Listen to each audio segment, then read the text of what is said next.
Hello, hello, everyone. Happy Monday. How's everybody doing? How are you out there in Twitch land? Oh.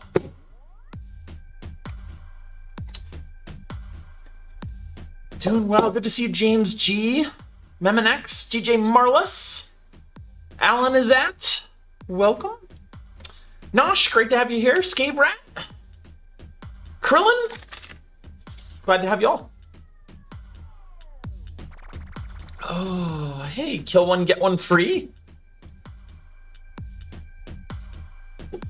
Oh, hey, Circuzo. How's it going?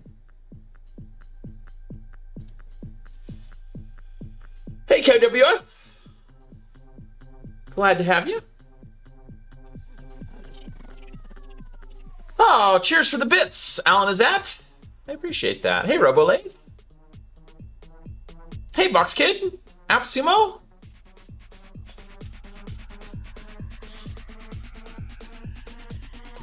Oh. Hey, Ms. Katie did.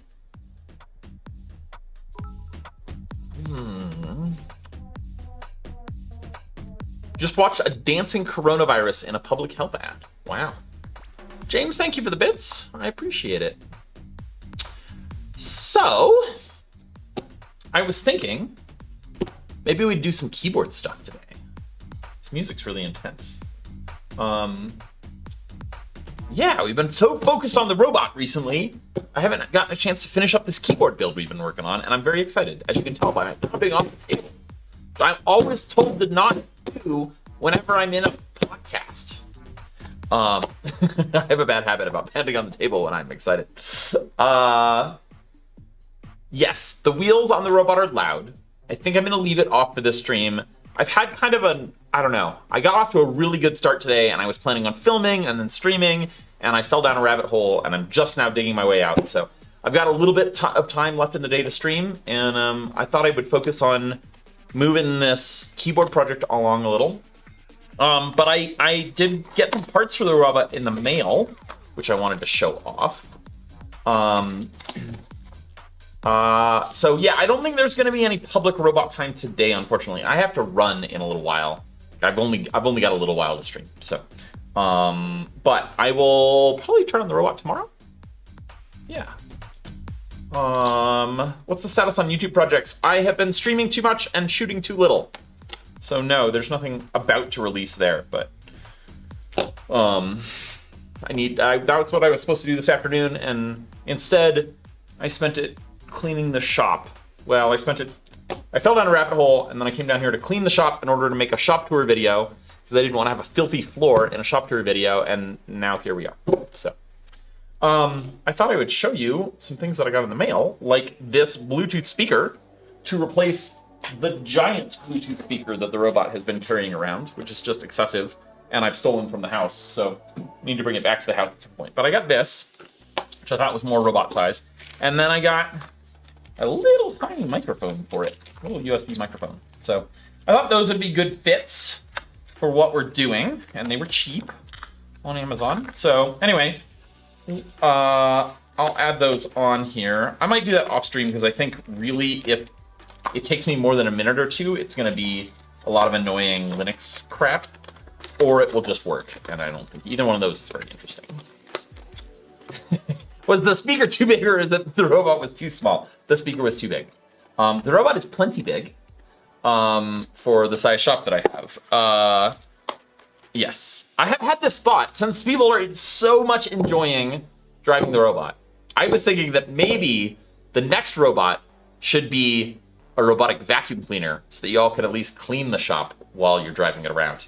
Because I have been suffering from a lot of dust and dirt from the outside, tracking in it as mud, and then it dries and it aerosolizes as this really fine clay powder that's just been getting in everything. But more specifically, I had a very interesting idea, sort of over the weekend, holiday time. I was thinking that the robot should have its own Twitch channel, because the robot is online more than I am streaming. I leave it on when I'm in the shop, but doing other stuff, emails and whatnot. But I was thinking it would be best is if you could do all of the interactions on Twitch instead of having to go to Remo TV. And then I realized, but I didn't know how to do the driving part of it. And then I realized that you can program Twitch overlays. You can write Twitch extensions that have this code that runs in the browser on top of the video player. And so I want to learn more about that. If there's anybody in here that has experience with that, I'd love to talk to you. I haven't done it before, and I haven't dug into it. I don't want something that runs in OBS. I want something that runs in Twitch because I want it to be interactive. I want it to be buttons you can click on. So, and I know that's possible. There are some things, I think even in this stream, there's something that overlays about the like Amazon Prime Gaming thing. There's like a reminder or something. So, strange bots, yes. Yes. So I think that's something that we should work on. If anybody's interested in helping me with that, I'd love help. Because there's just not enough hours in the day to do everything I want to do. Yeah, I don't want text commands. I want an actual overlay extension. And I know that's possible. So,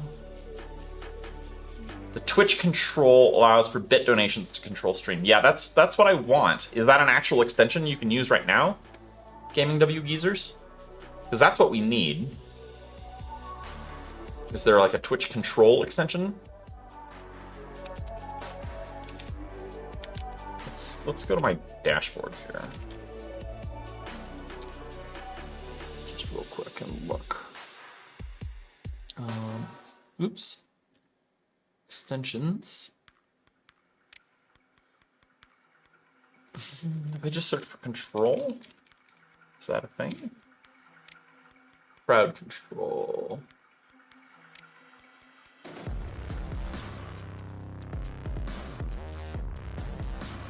Yeah.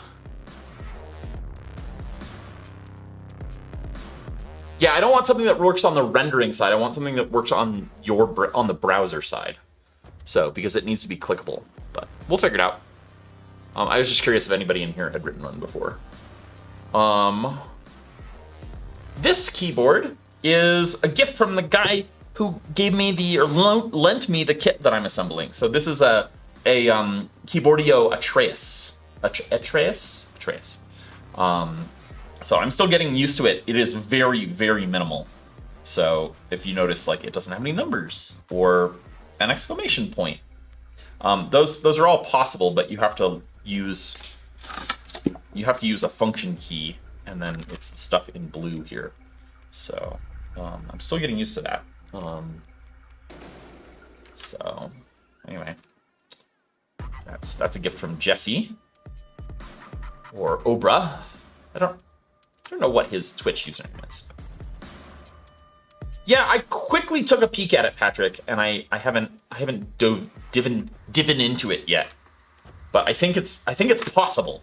I just was curious if anybody had like a leg up there. So, hey Rudy. So, the other thing that I got in the mail was something that someone recommended, and I can't remember who, when we were doing the PC assembly for doing grounding. So this is a plug that you plug into a socket, and it only has a metal part where the ground pin is, and then you can plug a banana pin into that. So I thought that was pretty cool. I haven't tried it yet, but it looks like it should work. And it's much better than like just jamming a freaking screwdriver into the socket. So, cheers, Kraz. I'm out of water. I'm gonna go get some more. Good reminder.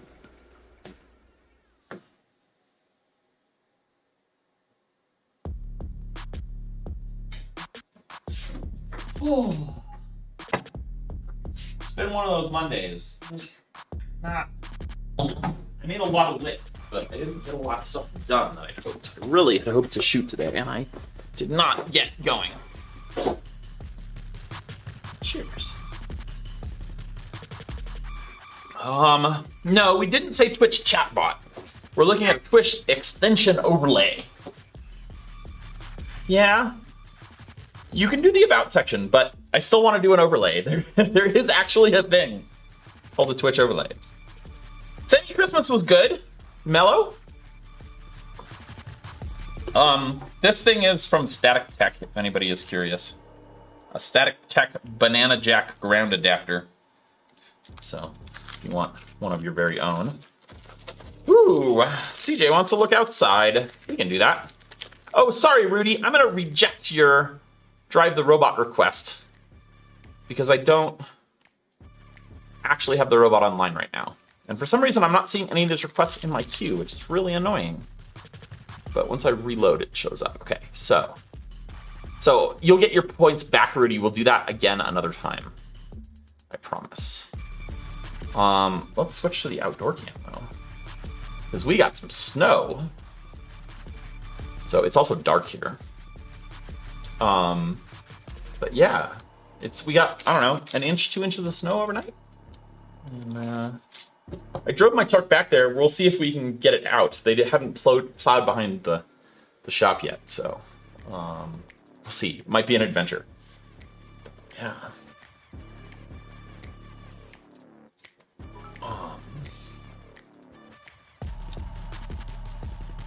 Yes, James will do. I don't know what happened to your play fetch. We will play fetch, I promise. You can remind me again next time the dog is down here. He's not down here right now. He also sucks at fetch in the dark.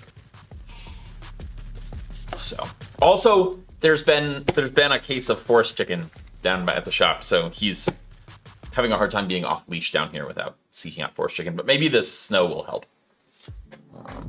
Yeah, maybe he'll come down tomorrow. We'll see. All right, let's do some keyboard stuff while I still got some time. Yeah.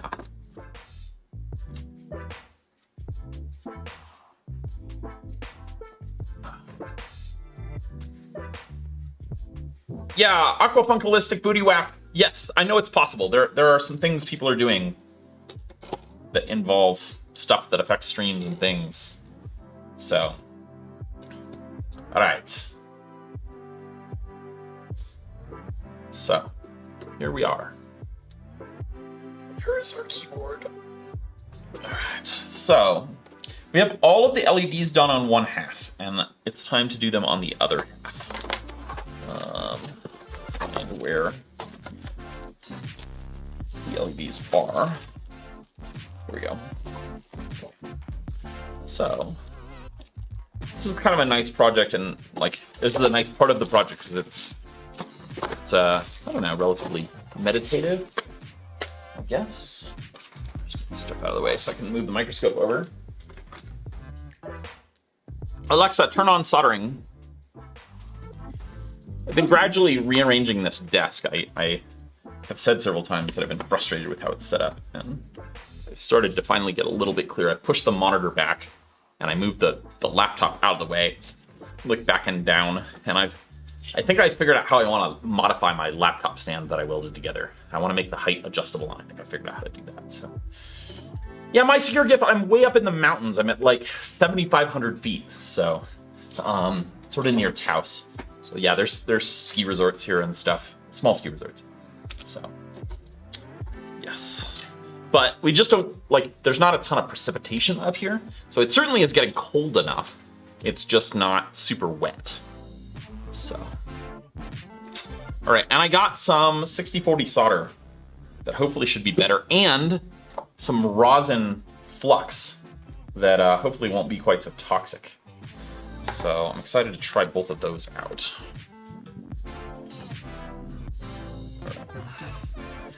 This is going too low.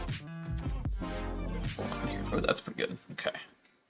So let's turn on the microscope switcher.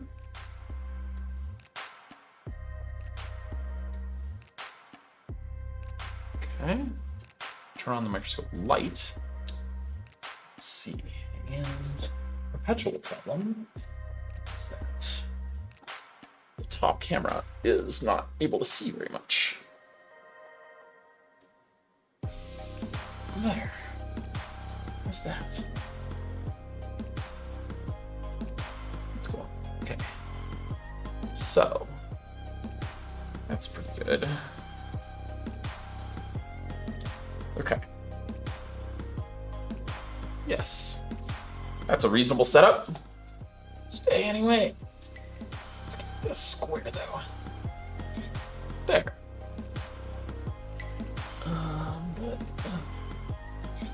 thrown off a camera setting of some sort. There. All right. I need some tweezers. Ooh, where are my tweezers? Favorite tweezers. I got them. Not to worry. My favorite tweezers are these Rhinos, the SW11s. I like those. So, yeah. Bluebird, I'm glad you're enjoying the music. This is Big Trouble by Sardonic.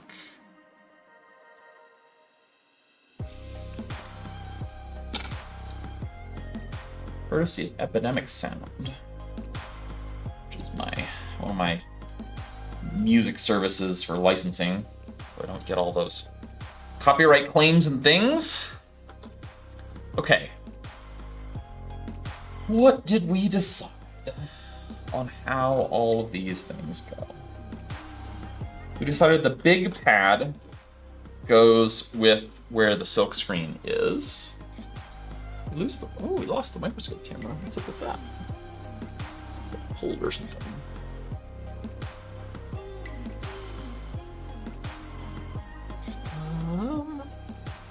There we go. Okay, let's make sure it's in focus.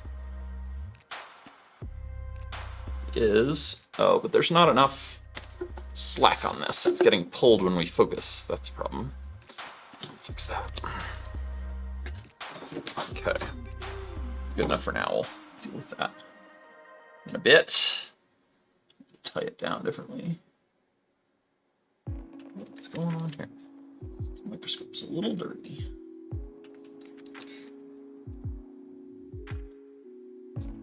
Yeah, good enough. Okay.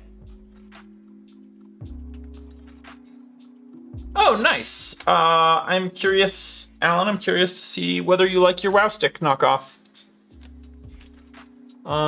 Okay, we're gonna open the instructions. I forgot to do that. I started the stream. Why can I not? That's weird.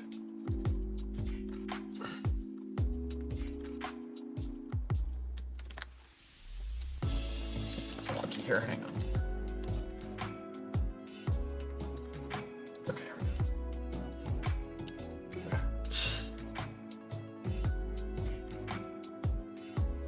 I'm just bringing up the order in which we solder the LEDs so we can easily test them. If you're curious, you can follow along on the build guide here.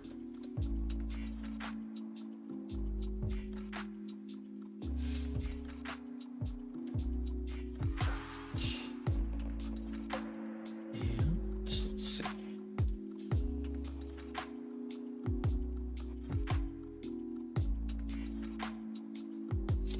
Figure out which one is which. This one, we're doing the first one.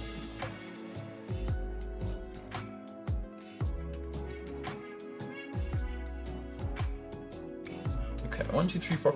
Okay, we've done all the blue ones. So we're gonna start with 7, which is down in the corner here. Okay, it's that one.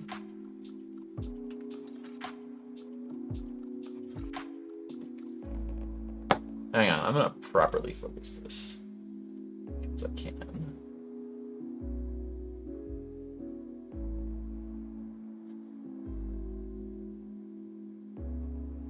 Somewhere in there. Okay.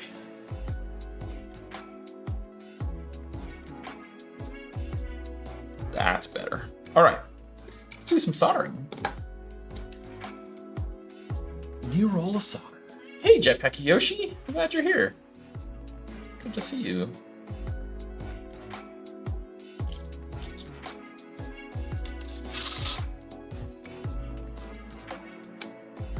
Oh, I think this is a little bit thicker. It's 0.6. They both claim to be 0.6, and one is definitely beefier than the other. Well, all right, so goes in there like so. We just kind of push them down in. All right.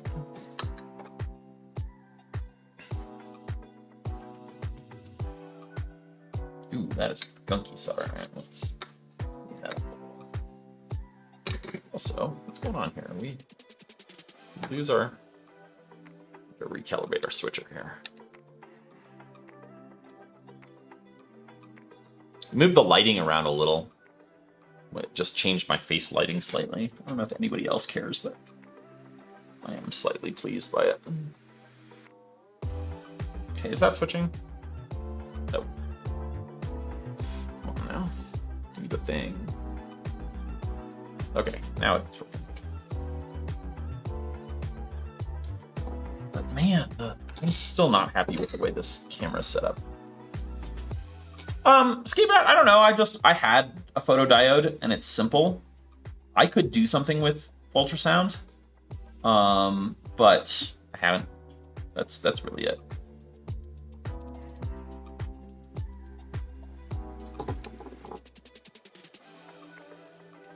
Yeah, I just haven't. This solder looks shinier though. Looks less like it's constant perma cold joints. Yeah, those are better. Doesn't look great on the microscope camera because it's a little blown out. But... all right, one down, a bunch to go. Okay, 8 is now up a row here.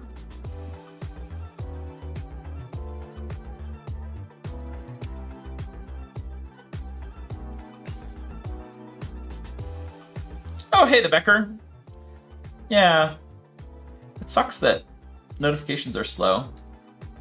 But yes, we're doing some keyboards. Finishing up this corn chocolate. Or attempting to finish it. I don't think we're going to finish it on today's stream, but working on it anyway.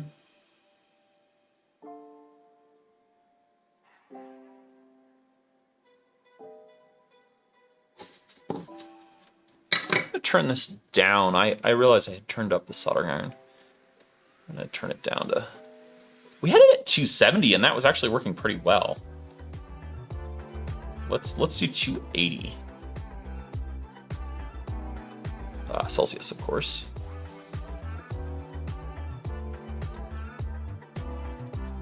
Not 380, 280. Okay.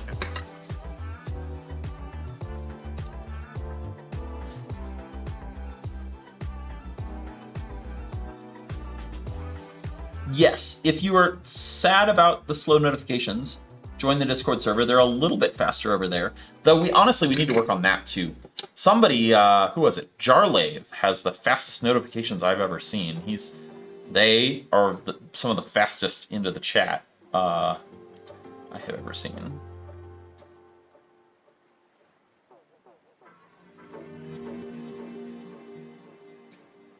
I don't really know what to do about pronouns in chat. I make some assumptions, and I don't know. I'm not sure I want to go the full route of having like everybody announce their pronouns, but I also don't want to be a jerk and assume everybody's a guy. So, I don't know. Anybody else have any ideas on how do other streamers deal with that? They just assume everybody's a guy unless they have, you know, Ms. in their handle? Yeah, I mean, they as a good compromise, I agree. Meat bags. Yeah. Yeah, I mean, I think it is okay to be wrong up to a certain extent. But I don't really love the idea of just assuming everybody's a guy. Even though, I mean, the reality is for, at least on YouTube, it's a pretty reasonable assumption. Most of the people that watch Strange Parts, at least according to the analytics, are male. So, but I don't want it to be a boys' club, you know. I don't want to reinforce that it is a boys' club, I guess. There is a reality, but yeah, I could assume everybody is a she. That is an alternate approach. I feel like the statistics would imply that maybe that would be more offensive or offend more people in general.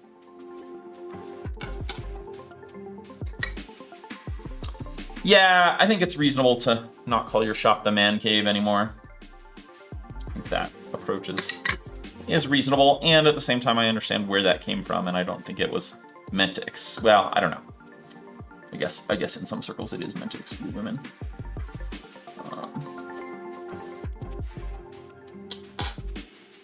Yeah.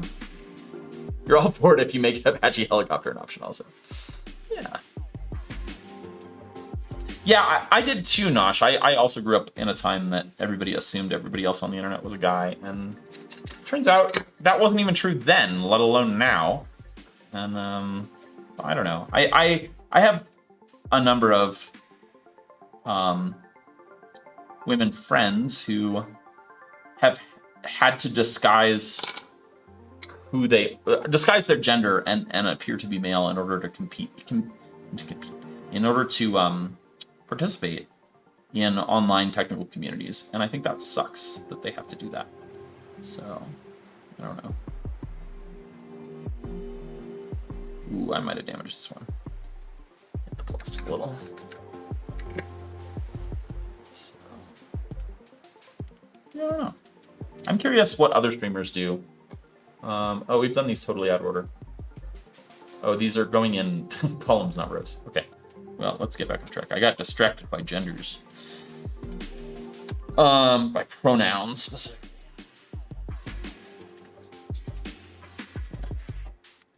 Part of the thing around this is that we've been working on some Twitch chat rules and some rules for Discord and stuff, so it's just led to a lot of thinking about those sorts of things. I just shot one across the room. Whoops. Shot an LED across the room, not a pronoun.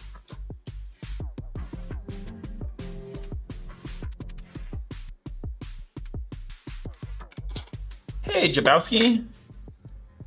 Escape route. I briefly thought about RC3 yet, and then didn't. I got as far as the homepage and then got distracted. So I have not watched any talks. Has anybody else watched any good RC3 talks? Which is Congress, but online. Chaos Congress. Just checking my temperature. This feels hot. It's definitely flowing better than the other solder I was using, which had a little bit more tin in it. I'm gonna turn it down.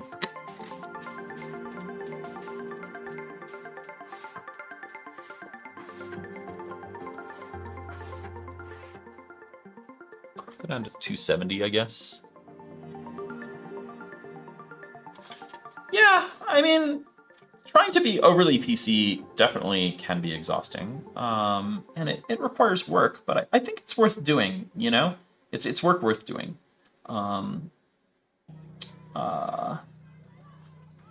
You know, it is worth trying to include other people that don't feel particularly included in some communities. So, yeah, it is work, and I think it is exhausting at times. And I think it could be exhausting when, I don't know, when it's work that's being done for status within the community rather than a genuine desire to just include people. I've seen it go wrong. Let's put it that way.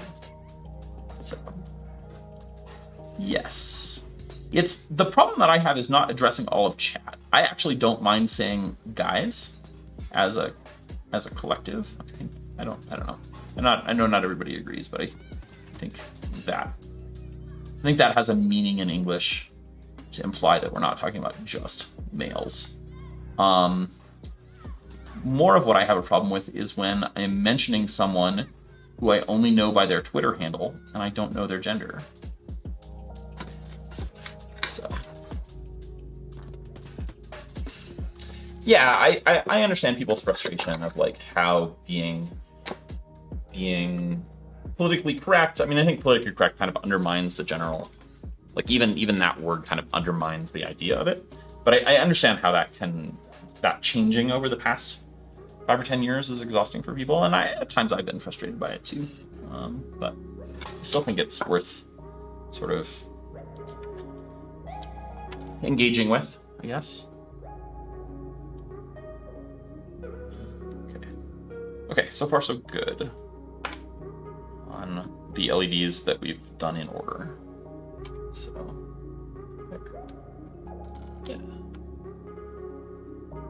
Yeah, it's not the collective noun. I do say y'all sometimes. It's the like Who was I referring to? I forget. Jarlave. Like, I don't know Jarlave's pronoun, and so I guess I could say they. I think that's the officially correct thing to do. But this is a reminder. Go home. Thank you, Alexa. Alexa, stop. This is a reminder. Alexa, stop. Go home. Alexa's telling me to go home. I told you I didn't have very long, unfortunately. Yeah, I think the officially right thing to do would probably be to say they, but it is not my habit yet. I probably should start doing that. Yes, almost an engineer. I do think that the idea that you could get torn apart for something that was once considered okay or more acceptable than it is now, I think that's can be a problem. I don't know. I don't think it makes that behavior okay, but I do think it's, I don't know. Sometimes the way people are bashed into the ground for that is not particularly productive. I struggle with it.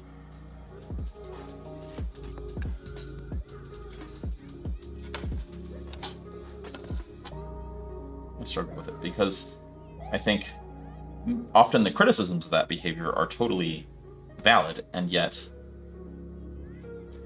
there is also a reality of, you know, people learn over time, and societal norms change, and I think it's reasonable to be understanding of that, I guess. It doesn't make the behavior okay, it just means that we have learned and changed. And that's good. We want that.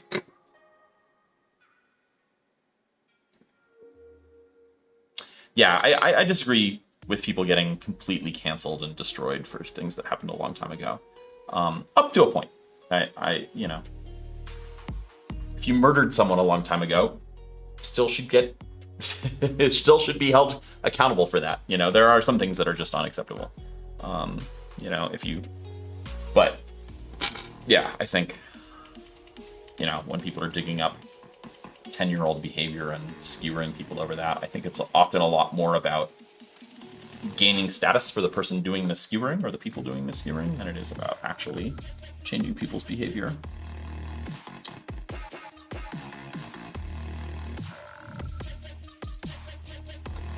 So, but if it's ongoing behavior, I do think there is some value in speaking up about it. Up to a point, you know, I don't know. I don't think, I think people should be given an opportunity to change.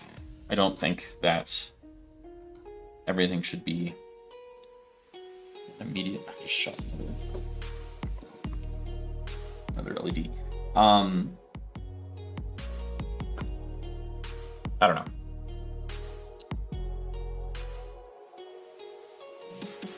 Sorry, I'm focusing on soldering and talking about difficult issues at the same time. I think people should be given an opportunity to change.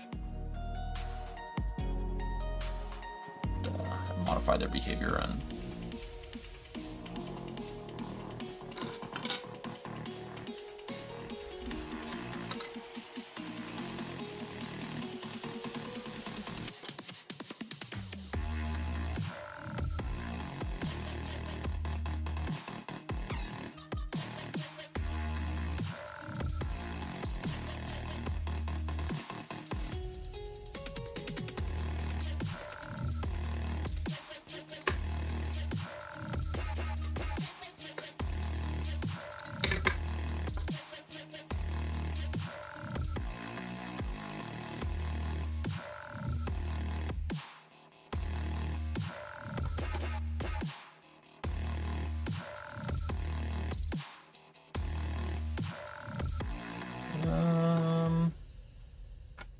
that one should work.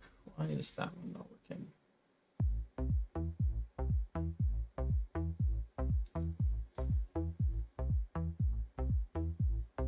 We need to do this one. Okay. Excuse me.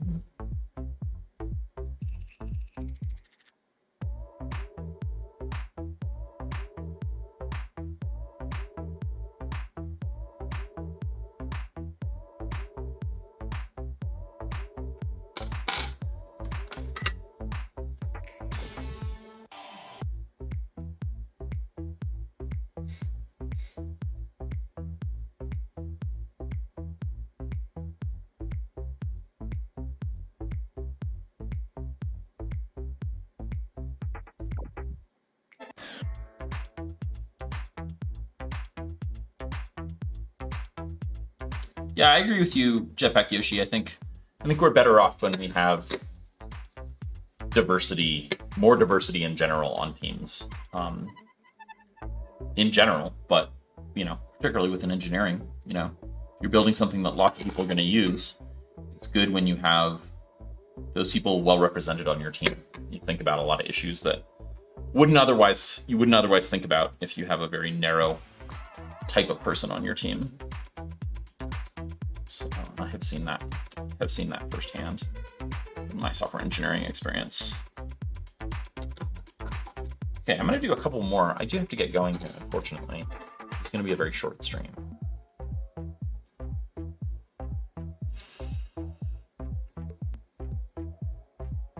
That's interesting, Mama Rolf. I haven't heard about use gloves because we have oily skin.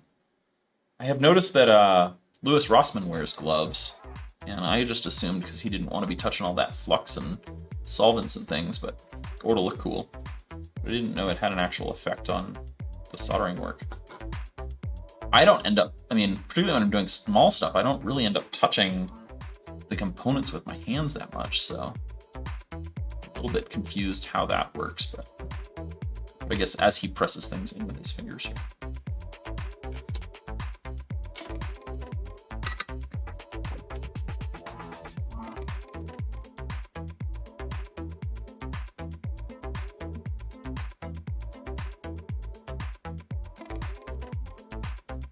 That or he wears gloves because he doesn't want to think about where those laptops have been. I think I might wear gloves if I took apart random people's laptops.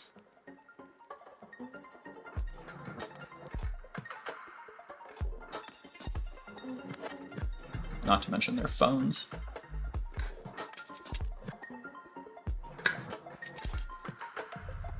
Oh, is that true, the great Daft Git? Did I hit on it? Just rambling? That's hilarious.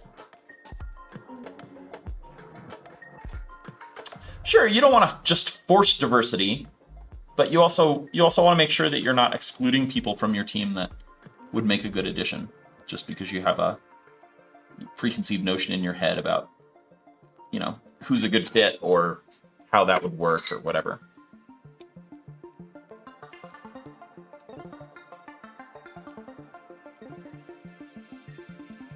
And I think, you know, there are definitely some hiring practices that exclude certain types of people, or I don't want to say discriminate because that's such a loaded word, but who make certain, you know, that are, yeah, less accessible, I'll say. Like I know someone who just doesn't do well on whiteboard interviews because they give her incredible anxiety based on past life experiences, like when she was a kid. And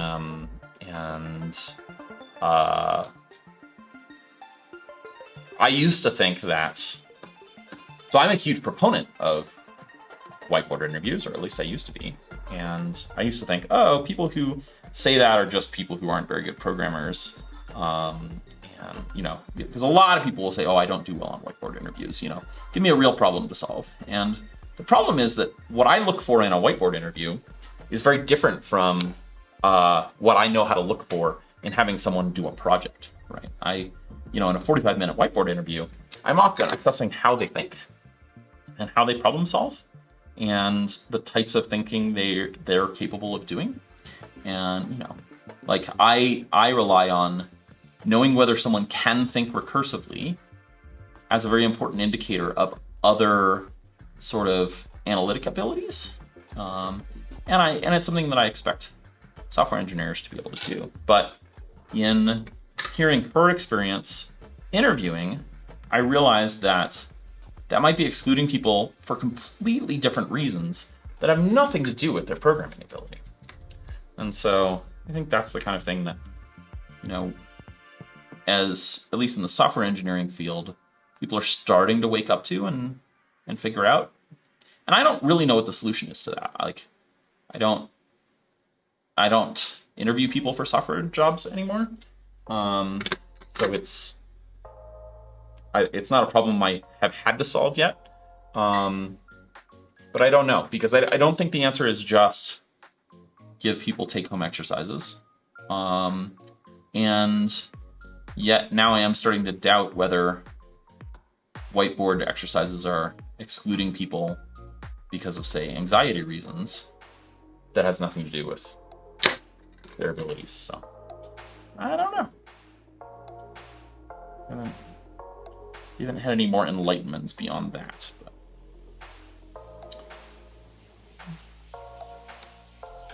But I just know it's something that if I got back into the software field, I would want to think long and hard about.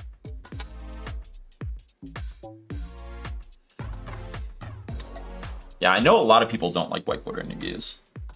I guess I had just chalked it up to they weren't good programmers.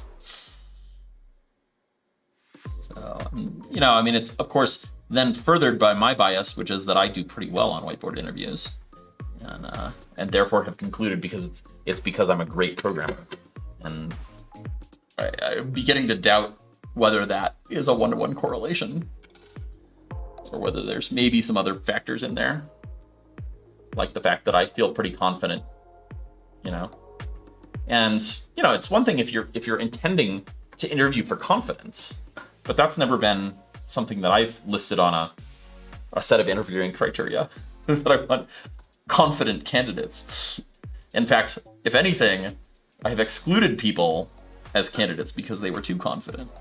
I would rather work with someone who's less confident than more confident, I think. Or I would bias towards a little less confident over overly confident. So.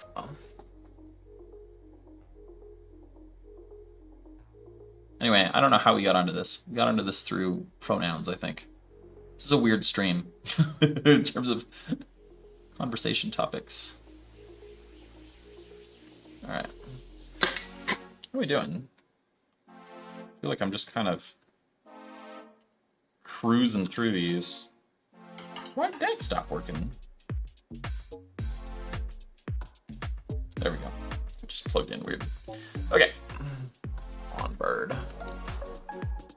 Yeah, looking at people's GitHub accounts is an okay way, but the problem is, like, I know tons of brilliant software engineers that don't, like, they don't have a lot of personal code to show. You know, a lot of their best work has been for somebody else, and it's been under an NDA and, you know, et cetera, et cetera. And so, I mean, it's one of those signals that I would be happy to look at someone's GitHub and say, wow, this person has all these great projects, look through some of their commits, talk to them about it, and say, you know, we should take a closer look at this person.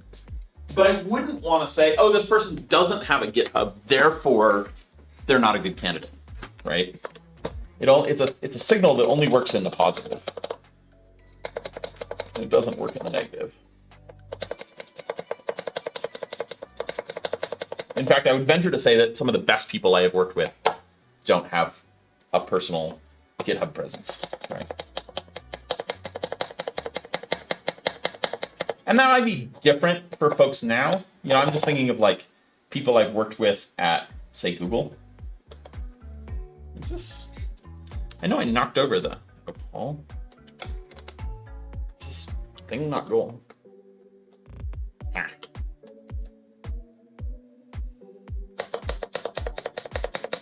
There we go.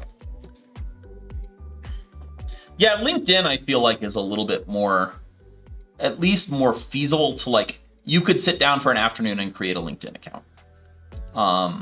At least put your history on it. I guess people are now, like, networking and stuff on it, and, like, posting things and whatnot. I don't use it that way, but I'm glad I don't have to. Yeah, I don't know. The problem with, like, looking at someone's GitHub account is it still doesn't tell me a lot about their analytic ability. Like, I use things like recursive problems to test the ways in which people's brains work, right? Like, I want to know, how do they deal with, like, one of the things that's required to think recursively well is the ability to look at the same problem from two perspectives at once, and to be the ability to store a bunch of state in your head. And I don't know how to assess that by just looking at someone's code, right?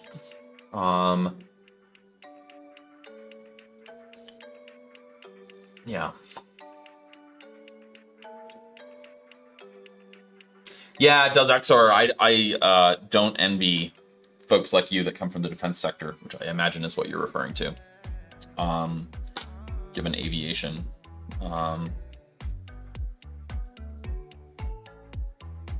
I guess in that case, I would probably end up doing some personal projects just so I had something to talk about.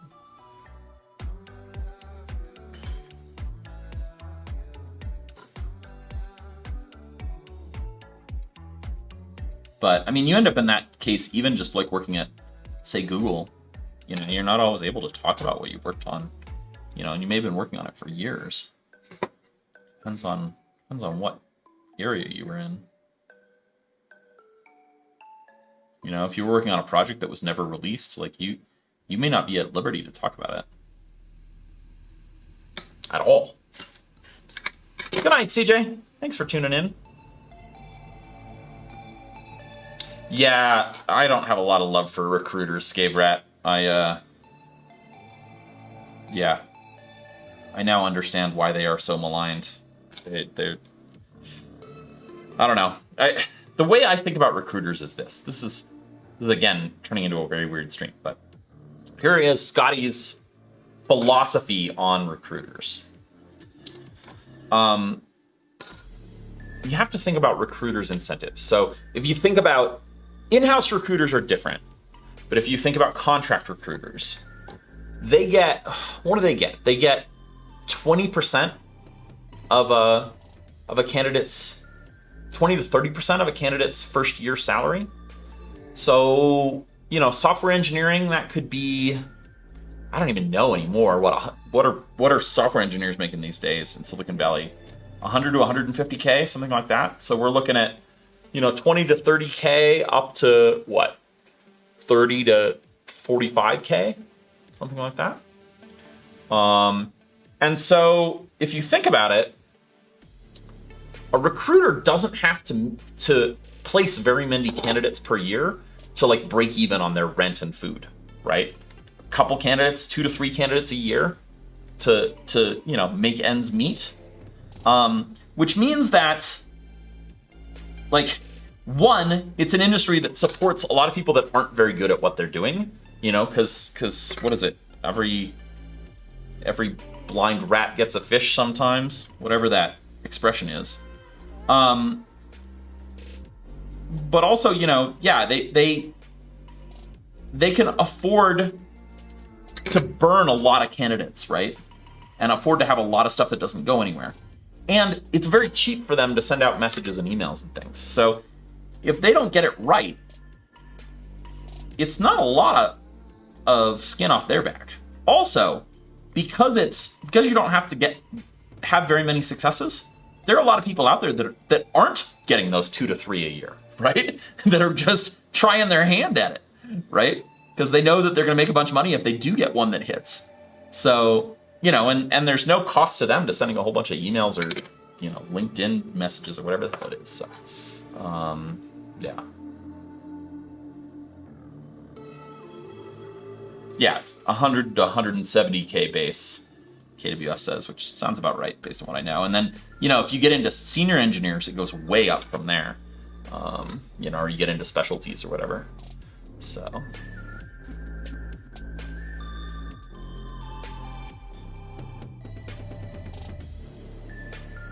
Nosh, I haven't really run into too many certifications in the software side of things. I guess, you know, IT certainly had that, and like you get, you know, frickin' Java certifications, which I like. If I see extensive Java experience on someone's resume and they don't have a good explanation for why, it's usually a reason not to even interview them. Or rather, I should say, if they only have Java experience and they have a bunch of it, I am very unlikely to even hire that person because generally their software engineering skills are quite poor. They end up being, a lot of them end up just being cut and paste monkeys.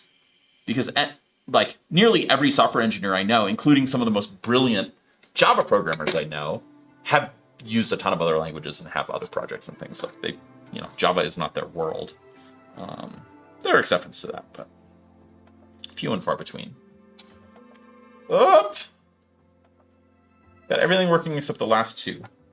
What's going on here?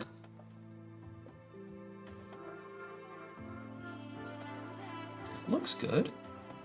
Looks like I toasted it.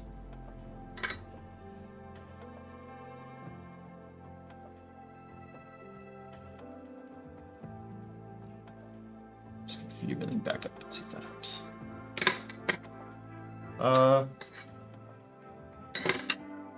Let's just reheat all of these joints.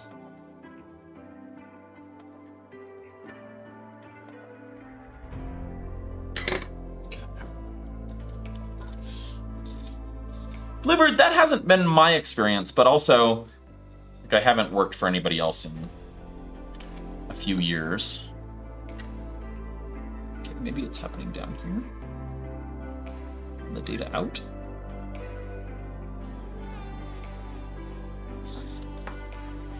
No, it would be up here. It's on this one. It's here to here. Okay, so that's getting signal and power. So that's its signal coming in there, and this is its signal going out. And this looks fried. So I'm going to replace that one, I think. Let's try replacing this. Yeah. Put some solder braid in there.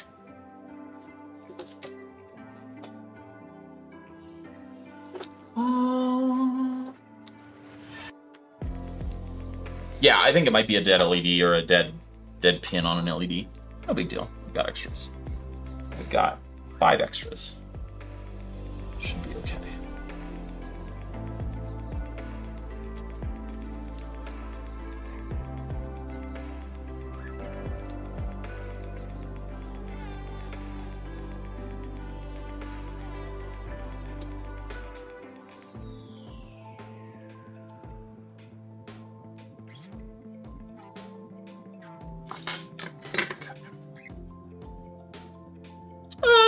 This kind of work with a turned-on board is moderately okay. It's okay with LEDs. I wouldn't do it with a lot of other stuff, but...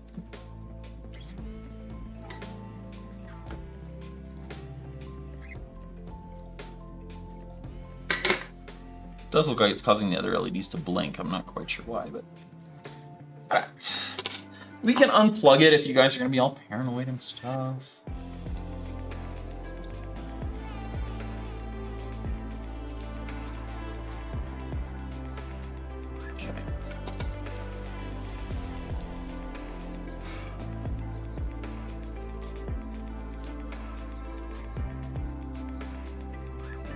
Oh, that's interesting about having the soldering iron be on the same earth. I hadn't thought about that. That's not a bad point.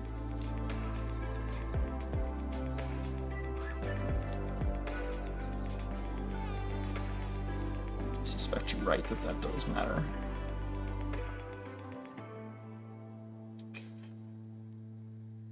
Why is this sliding around on me?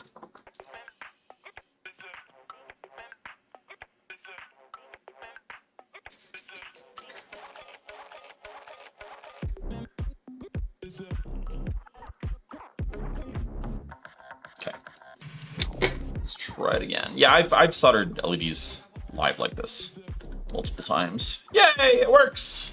Ta-da! Looking good. I would love to keep going, folks, but I need to wrap it up here. I have to go make dinner. And I'm running a little late, so...